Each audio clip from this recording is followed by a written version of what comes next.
Ало? Ало? Горан, како си? Добро, работи.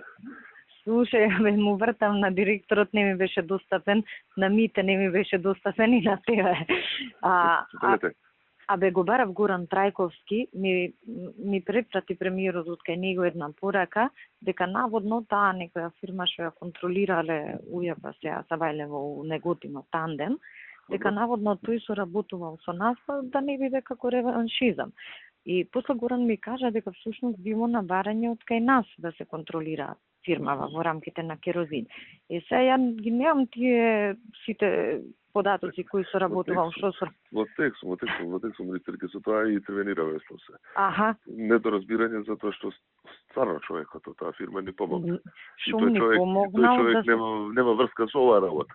Да.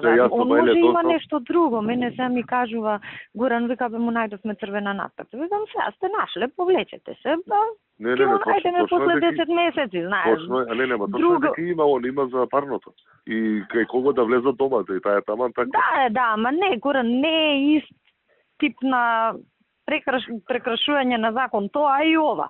Така да за тоа те барам. Мислам, Горан не е крив, ми ја припрати пораката од Љупчо.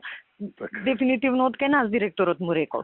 Ама никако да ја санираме работава. Договорен сум со Тони, мојот веќе со се изова се во тек, ќе го решиме тоа. Добро, окей. За тоа те побарав. Окей, важи, поздрав. Ајде, чао.